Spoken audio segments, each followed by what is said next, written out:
क्या आपको पता है कि जो हम तीन इक्वेशंस ऑफ मोशन पढ़ते हैं यूनिफॉर्म एक्सिलरेटेड मोशन के लिए, वो तीन इक्वेशंस ऑफ मोशन जो है हम सर्कुलर मोशन में भी अप्लाई कर सकते हैं, बट देयर आर डिफरेंसेस।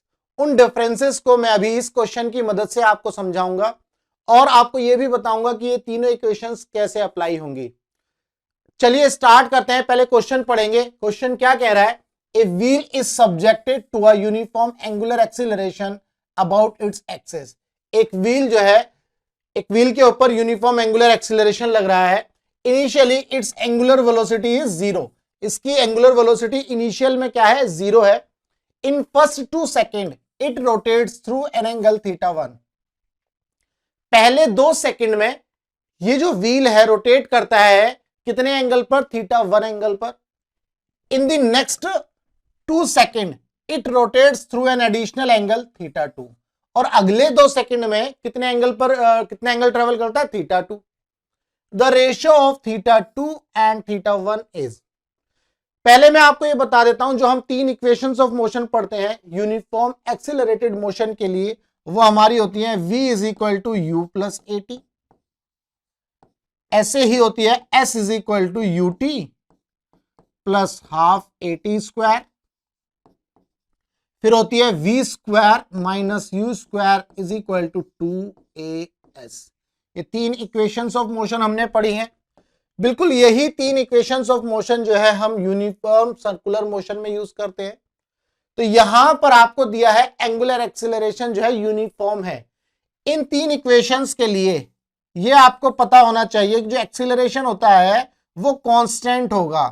वो एक्सिलरेशन क्या होगा? कांस्टेंट। ये ध्यान रखना, यूनिफॉर्म एक्सिलरेटेड मोशन जब भी हम पढ़ते हैं वहां पर एक्सिलरेशन कांस्टेंट होगा, और जब एक्सिलरेशन कांस्टेंट होगा तब ये तीन इक्वेशन काम आएंगी।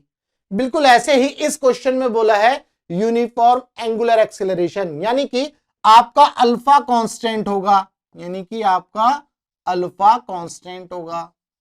अब जहां जहां ए है वहां वहां अल्फा आ जाएगा, जहां जहां वेलोसिटीज है वहां एंगुलर वेलोसिटी आएगी। ये आपको समझना है। जैसे यहां पर ये फाइनल वेलोसिटी है तो यहां पर ओमेगा फाइनल कर देंगे, that is equal to omega initial plus alpha, और टाइम तो टाइम ही रहेगा। ठीक है भाई। अब यहां पर क्या करेंगे?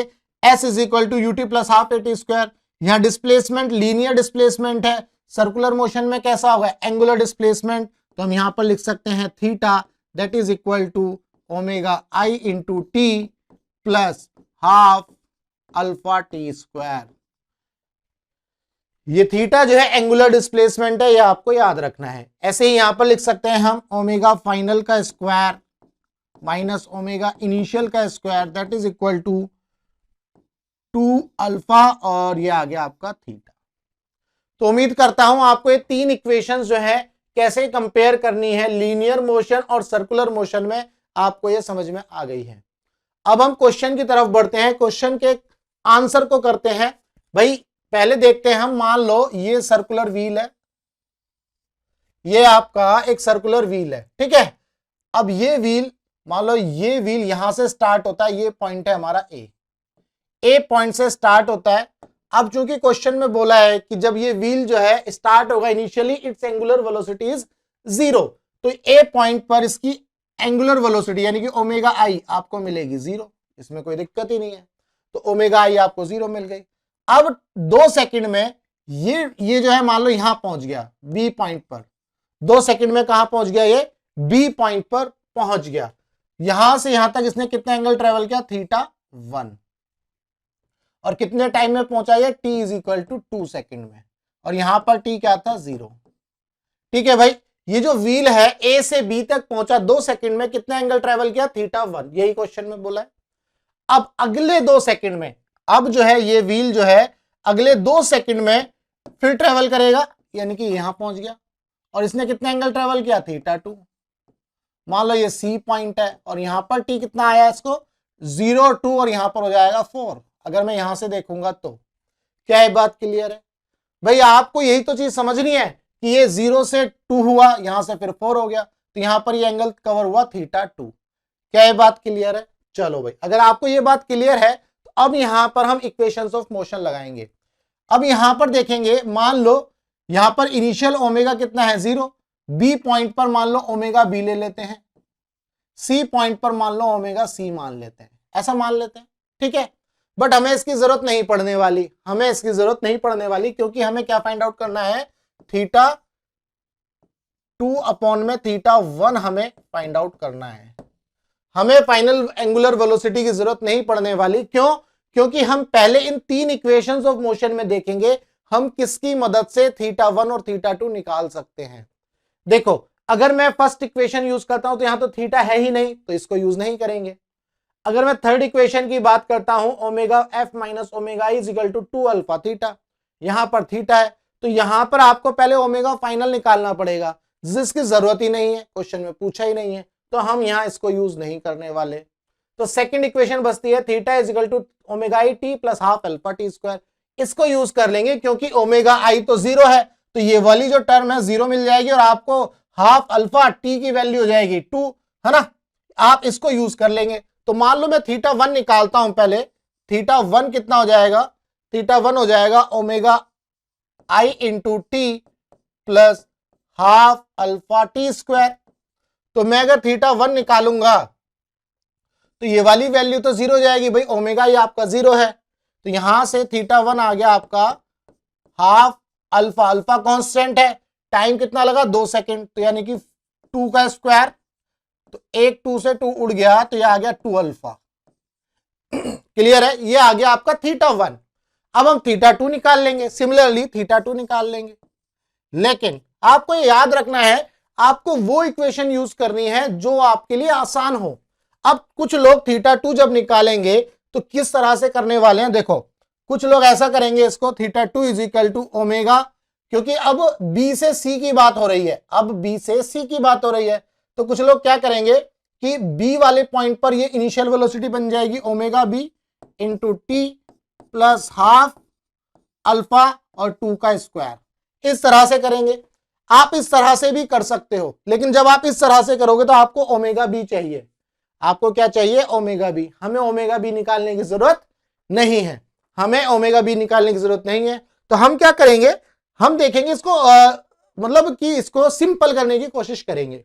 तो हम क्या करेंगे, हम ए से सी को कवर करेंगे, ए से सी को, तो ए से जब सी को कवर करेंगे तो theta 1 plus theta 2, total angular displacement ये होगा।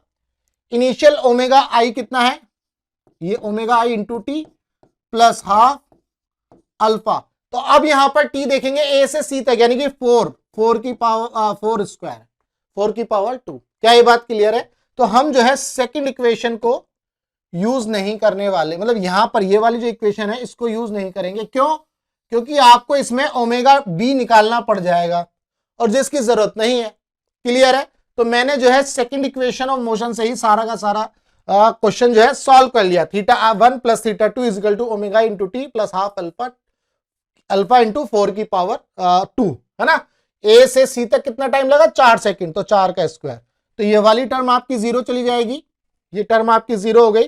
तो आपको थीटा 1 प्लस थीटा 2 मिला, यहां से 16 है ना, 16, तो 8 अल्फा ये आपको मिल गया, है ना। 4 चौक 16, 2 से काट दिया, ऐसे कर लेना, है ना। तो 8 अल्फा आ गया, तो थीटा 1 प्लस थीटा 2 आ गया आपका 8 अल्फा, और थीटा 1 कितना था, यहां पर 2 अल्फा, तो ये 2 alpha plus theta 2 is equal to 8 alpha, तो थीटा 2 आ गया आपका 6 अल्फा।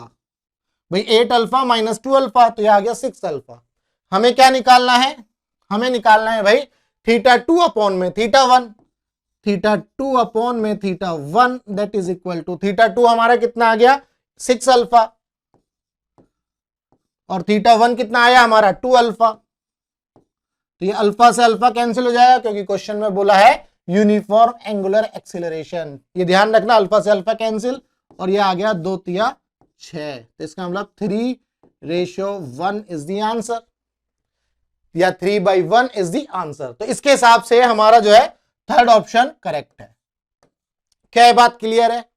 भाई आपको ये चीज समझनी है कि जो इक्वेशंस ऑफ मोशन है हम किस तरह से जो सर्कुलर मोशन है उसमें यूज करेंगे, और यही मैंने आपको यहां पर समझाया है। ये ध्यान रखना, इन सभी इक्वेशंस में अल्फा कांस्टेंट रहने वाला है, और ओमेगा, ओमेगा आई, ओमेगा फाइनल, थीटा आपको किस तरह से यूज करना है, ये आपको क्वेश्चन के हिसाब से समझना है।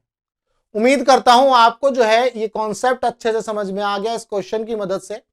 अगर आपको ये कॉन्सेप्ट अच्छे से समझ में आ गया तो भैया वीडियो को लाइक कर देना और चैनल को सब्सक्राइब कर देना। अगर आपको फिजिक्स के अंदर कोई भी डाउट है तो आप मुझे व्हाट्सएप कर सकते हैं, नंबर मैंने यहां दिया हुआ है।